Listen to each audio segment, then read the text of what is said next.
உங்களுக்கு பாலிஃபினால் தானே வேணும் அப்படின்னு. அவனுக்கு வேண்டியது பாலிஃபினால் வேண்டியது இல்லை, ஹார்ட் அட்டாக்கை பத்தி கவலை இல்லை, அவனுக்கு வேண்டியது வேற. இதனுடைய விளைவுதான் இன்றைக்கு மதுவுக்கு பின்னாடி பெருவாரியான கூட்டம் போயிருக்கு. கொஞ்சமா சாப்பிட்டா மது நல்லதாமே, ஹார்ட்டுக்கு நல்லதாமே, பாலிஃபினால்லாம் இருக்காமே, புற்றுநோய் எல்லாம் வராதாமே. நம்மலாம் அந்த காலத்துல தானா கண்ணாடியை பார்த்து சிரிச்சுட்டு இருந்தா என்ன சொல்லுவோம்? லூசு அப்படின்னு. ஆனா இன்னைக்கு அதுதான் ஃபேஷன். ஏன்னா அது வெளிநாட்டுல சொல்லியிருக்கான். அதுக்கு பின்னாடி என்ன இருக்குன்னா, இப்ப கையை வச்சு ஒரு விஷயம் இங்கே பதிவாக நினைக்கிறேன். இந்த மாதிரி ஷிகிமிக் அமிலம் வெறும் தக்கோலத்தில் மட்டும் இல்ல, தக்கோலம் மாதிரி இன்னொரு பொருளையும் அதே ஷிகிமிக் அமிலம் இருக்கு. அதுதான் இன்றைக்கு சிக்கன் குனியாவின் பன்றிக்காய்ச்சலில் இருந்து நம்மை பாதுகாக்கிறது. கவலையின்றி சுவாசியுங்கள். உலகின் தலை சிறந்த மருத்துவர்கள் உங்களுக்கு சிகிச்சை அளிக்கிறார்கள். நுரையீரல் அறுவை சிகிச்சையில் உலக விகிதத்தை விட அதிக வெற்றி. நீங்கள் புகைப்பிடிக்கும் பழக்கம் உள்ளவரா? ஆண்டுக்கு ஒரு முறை லோ டோஸ் சிடி ஸ்கேனில் பரிசோதித்து உங்களையும் உங்கள் குடும்பத்தாரின் பாதுகாப்பை உறுதி செய்து கொள்ளுங்கள். ரூபாய் 5000 மதிப்புள்ள பரிசோதனை ரூபாய் 2500 மட்டுமே. தங்கம் மருத்துவமனை, நாமக்கல் மற்றும் கான்பூர். கொஞ்சமா சாப்பிட்டா மது நல்லதாமே, ஹார்ட்டுக்கு நல்லதாமே, பாலிஃபினால்லாம் இருக்காமே, புற்றுநோய் எல்லாம் வராதாமே. எங்க டாக்டரே சொன்னாரு.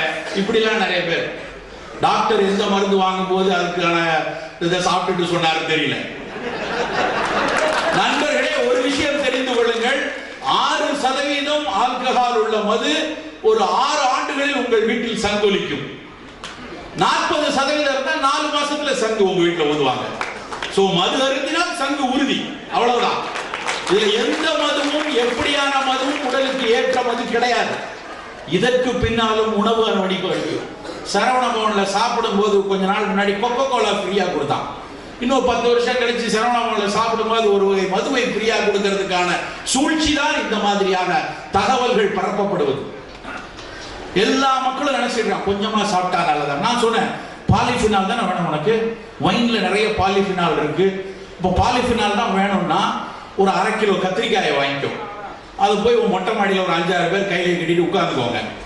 அந்த கத்திரிக்காயை நல்லா ஒரு மிக்சியில போட்டு அடிச்சு அதை போட்டு வேணாம் கொஞ்சம் ஐஸ் துண்டை போட்டுக்கிட்டு எல்லாரும் பாலிஃபினால் சிரப் குடிங்க. உங்களுக்கு பாலிஃபினால் தானே வேணும் அப்படின்னு. அவனுக்கு வேண்டியது பாலிஃபினால் வேண்டியது இல்லை, ஹார்ட் அட்டாக்கை பத்தி கவலை இல்லை, அவனுக்கு வேண்டியது வேற. இதனுடைய விளைவுதான் இன்றைக்கு மதுவுக்கு பின்னாடி பெருவாரியான கூட்டம் போயிருக்கு. இதை ஒரு நாள் ஒரு காலேஜில் பேசிட்டு இருந்தேன். உடனே அந்த காலேஜில் இருந்த ஒரு பையன் இருந்துச்சு, சார் நீங்கள் பல வெளிநாட்டு உணவுகள்லாம் வேண்டான்ட்டு பாரம்பரியமாக கம்பு, வரகரிசி, தினையெல்லாம் பேசுறீங்க. நாங்களும் விஸ்கி பிராந்திலாம் விட்டுறோம். பாரம்பரியமாக அந்த கல், இந்த முந்தை, இந்த பட்டசாராயம் இது ஏதாவது போடலாமா சார்? அன்னைக்கு இருக்கிற தமிழர்கள் அதெல்லாம் போட்டாங்கன்னு நாங்களும் படிச்சிருக்கோமே.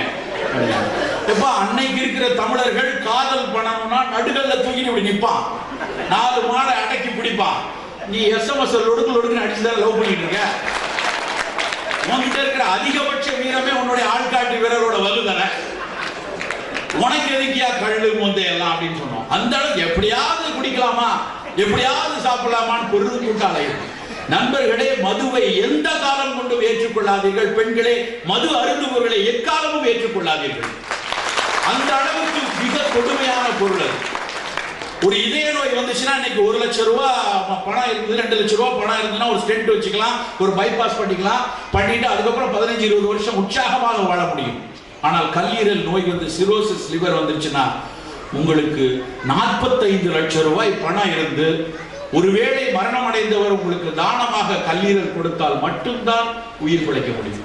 இல்லைன்னா உங்களோட அண்ணனோ தம்பியோ தன்ட்ட நல்லா வேலை செஞ்சுக்கிட்டு இருக்க கல்லீரல்ல கொஞ்சம் பிட்டு உங்களுக்கு கொடுக்கணும். அவன் இட்லியவே பிட்டு தருவானான்னு உங்களுக்கு யோசிச்சுக்கோங்க. தான் கல்லீரல் பிட்டு உங்களுக்கு தருவாங்களான்னு கொஞ்சம் பார்த்துக்கோங்க. அப்படி 45 லட்சம் ரூபாய் செலவு பண்ணாலும் எத்தனை ஆண்டு காலம் இருக்க முடியும் இன்னைக்கு உறுதியாக வரையறைக்கு சொல்ல முடியாது. ஒவ்வொரு விஷயத்திற்கு பின்னாடும் மிகப்பெரிய உணவு அரசியலும் உணவு வன்முறை இருக்கிறது.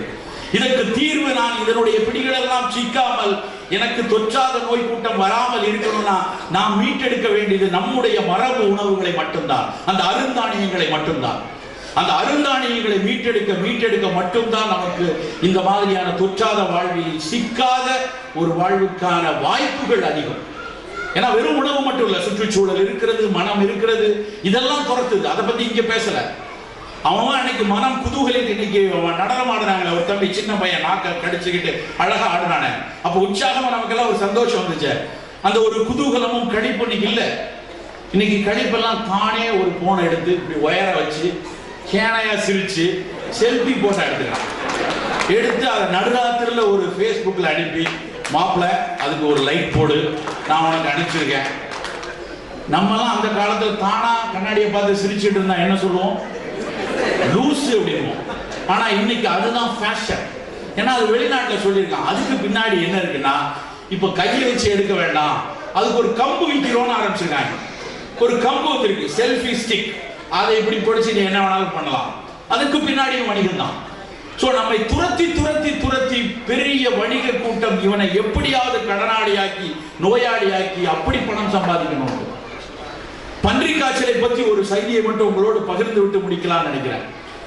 அருணாச்சல பிரதேசத்துல சீனாவை ஒட்டி இருக்கிற பகுதியில ஒரு 10-15 ஆண்டுகளுக்கு முன்னாடி அங்கே களையாக இருக்கக்கூடிய அன்னாசி பூன்னு ஒண்ணு, நம்ம எல்லாம் பிரியாணியில போடுவோம், நட்சத்திர வடிவத்தில் இருக்கும். அதுக்கு பேர் அன்னாசி பூ. சித்த மருத்துவத்தில் அதுக்கு பேர் தக்கோலம். இந்த தக்கோலத்தை தான் அவர்கள் நிறைய மொத்தமாக 10 டன் 15 டன் எடுத்துட்டு போயிருக்காங்க. அது ஆவணப்படுத்தப்பட்டிருக்கு. ரோச் ஒரு கம்பெனி. இது நடந்தது 15 ஆண்டுகளுக்கு முன்னாடி. இப்போ அந்த அன்னாசி பூல இருந்து ஷிகிமிக் அமிலம் அப்படின்னு ஒரு அமிலத்தை பிரிச்சு எடுக்கிறாங்க. அந்த ஷிகிமிக் அமிலத்தில் இருந்துதான் இன்றைக்கு பன்றி காய்ச்சலுக்கு ஒரே மருந்தான ஆஸ்டலாவின்கிற டாமிஃப்ளூங்கிற ஒரு மருந்து வந்து. இதற்கு பின்னாடி இருக்கக்கூடிய அரசியலையும் நம்ம பார்க்கணும். 15 ஆண்டுகளுக்கு முன்னாடி மருந்து கண்டுபிடிச்சதுக்கு அப்புறம் நோய் 10 வருஷத்துக்கு அப்புறம் வருது. எந்த அளவுக்கு இதற்கு பின்னாடி அரசியல் இருக்கிறதா என்று பார்க்க வேண்டும். நண்பர்களே, ஒரு விஷயம் இங்கே பதிவாகணும் நினைக்கிறேன். இந்த மாதிரி ஷிகிமிக் அமிலம் வெறும் தக்கோலத்தில் மட்டும் இல்ல, தக்கோலம் மாதிரி இன்னொரு பொருளையும் அதே ஷிகிமிக் அமிலம் இருக்கு. அதுதான் இன்றைக்கு சிக்கன் குனியாவின் பன்றி காய்ச்சலில் இருந்து நம்மை பாதுகாக்கிறது. அது இங்கே நண்பர்கள் போட்டிருக்கிற நிலவேம்பு கஷாயத்தில் இருக்கிறது. இந்த நிலவேம்பு கஷாயம் மாதிரி 20 வகையான மூலிகைகள், மேற்கு தொடர்ச்சி மலையில் உள்ள மூலிகைகள் எல்லாம் ஷிகிமிக் அமிலம் இருக்கிறது. 2006 சிக்கன் குனியாவில் மிகப்பெரிய அளவில் பாதிப்பை ஏற்படுத்திய போது நிலவேம்பு குடிநீர் மட்டும்தான் பெருவாரியாக மக்களை காப்பாற்றியது. அந்த நிலவேம்பு குடிநீரை பாதுகாப்புக்காக குடிக்கலாம், வராமல் தடுக்க குடிக்கலாம், வந்திருந்தால் சாப்பிட்டு விடலாம். நிறைய பேர் கேட்பாங்க, இது அறிவியல் பூர்வமாக நிரூபிக்கப்பட்டுள்ளதா? இது வைரோஸ்டாட்டிக்கா, இல்ல வைரல் இன்ஹிபிஷன் பண்ணியிருக்கா, இல்ல வைரல் கில் பண்ணுதா? நண்பர்களே, நிறைய ஆய்வுகள் நடந்து கொண்டிருக்கின்றன, நிறைய தரவுகள் இருக்கின்றன.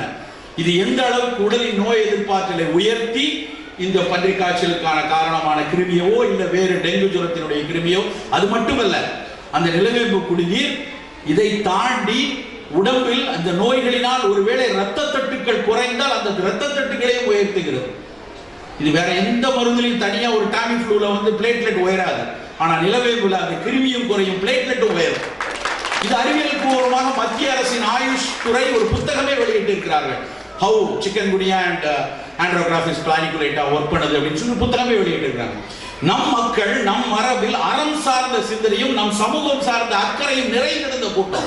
ஒவ்வொரு வேளை உணவும் இவன் சாப்பிடுவதனால் இவனுக்கு வர இருக்கிற நோய்கள் தடுக்கப்பட வேண்டும். வேறு நோய்கள் வந்தாலும் அதற்கு எடுத்துக் கொடுக்கக்கூடிய மருந்துகளுக்கு பக்கபலமாக அந்த உணவு இருக்கணும்னு கருதிய சமூகம் நம்ம. ஆனா இன்னைக்கு இருக்கக்கூடிய காலை உணவுகளாக வரக்கூடிய எந்த சந்தை உணவுகளாவது அக்கறையோடு நோய் வராமல் தடுக்கணும், வந்தா தீர்க்கணும்னு எந்த மருந்து எந்த உணவாவது இருக்கா? நூடுல்ஸ் நம்மை தின்னும், இட்லி நாம் திங்கலாம். ஒவ்வொரு விஷயமா சாத்தூர் காரச்சேவை நாம் திங்கலாம், அந்த கோணல் சேவை நம்ம திங்கும். ஒவ்வொரு உணவுகளுக்கு பின்னாடி இருக்கக்கூடிய வணிகத்தை நாம் புரிந்து கொள்ள வேண்டும். அதில் காப்புரிமை போட்டி நடந்து கொண்டிருக்கிறதை நாம் உணர வேண்டும். 14 வருடம் அதற்கு பெர்மிஷன் இருக்குன்னா அந்த 14 வருடத்திற்குள் எப்படியாவது நான் இத்தனை தூரம் இன்வெஸ்ட் பண்ணிட்டேன், அதை மீட்டெடுக்கணும், அதற்கான ஒரு சந்தையாக மட்டும்தான் அந்த நிறுவனங்கள் பார்க்கும். ஆனால் நம் கம்போ, சோளமோ, குதிரைவாலியோ, காடைக்கண்ணியோ, வரகோ, திணையோ, சாமையோ எந்த விதத்திலும் எந்த ரசாயனமும் இல்லாதது, இயல்பாகவே இயற்கை உரங்களால எந்த பூச்சிக்கொல்லிகளும் இல்லாமல் வளர்ந்தது. இன்று காலை பேப்பர் நாளிதழ் படித்தவர்களுக்கு தெரிந்திருக்கும், FSSAI ஒரு அறிக்கை வெளியிட்டிருக்கிறார்கள். இன்று காலை நான் வரும்பொழுது பார்த்தேன், இந்தியாவில் 16,500 உணவுகளை கடந்த ஆண்டில் சோதித்து பார்த்து எண்ணிக்கொள்ளுங்கள், 16,500 உணவுகளை இந்தியா முழுக்க சாம்பிள் எடுத்து 590 அன்றாட உணவுகளில் நிர்ணயிக்கப்பட்ட அளவை விட அதிக பூச்சிக்கொல்லிகளும் அதிக ரசாயனங்களும் இருந்து சாப்பிடுவதற்கு ஏற்றுக்கொள்ளாமல் இருக்கிறது என்று நம்ம அரசாங்கமே சொல்லியிருக்காங்க. எவ்வளவு வேதனையான விஷயம், வெட்கப்பட வேண்டிய விஷயம். ஆனா நாம் என்ன நினைச்சிட்டு இருக்கோம், நம்ம சாப்பாடு நம்மளை காப்பாற்றும். ராசா அடிச்சட்டி ஆன போல உருட்டி பிள்ளைக்கு கொடுக்கிறோம். அந்த அடிச்சட்டி ஆன போல பிள்ளைக்கு ஊட்டி கொடுக்கும் போது அவனை ஆணை போல ஆக்குமா அல்லது பூனை போல பதுங்க வைக்குமா என்று பயப்பட வேண்டிய சூழலில் இருக்கிறோம். நண்பர்களே, எச்சரிக்கையாக இருப்போம், மரபை மீட்டெடுப்போம், மரபு சார்ந்த உணவுகளை எடுத்து வாழ்வில் ஆரோக்கியமாக நலமாக வாழ்வோம் என்று கூறி வாய்ப்பளித்தமைக்கு நன்றி கூறி விடைபெறுகிறேன். கவலையின்றி சுவாசியுங்கள். உலகின் தலை சிறந்த மருத்துவர்கள் உங்களுக்கு சிகிச்சை அளிக்கிறார்கள். நுரையீரல் அறுவை சிகிச்சையில் உலக விகிதத்தை விட அதிக வெற்றி. நீங்கள் புகைப்பிடிக்கும் பழக்கம் உள்ளவரா? ஆண்டுக்கொரு முறை லோ டோஸ் சிடி ஸ்கேனில் பரிசோதித்து உங்களையும் உங்கள் குடும்பத்தாரின் பாதுகாப்பை உறுதி செய்து கொள்ளுங்கள். ரூபாய் 5,000 மதிப்புள்ள பரிசோதனை ரூபாய் 2,500 மட்டுமே. தங்கம் மருத்துவமனை, நாமக்கல் மற்றும் கான்பூர்.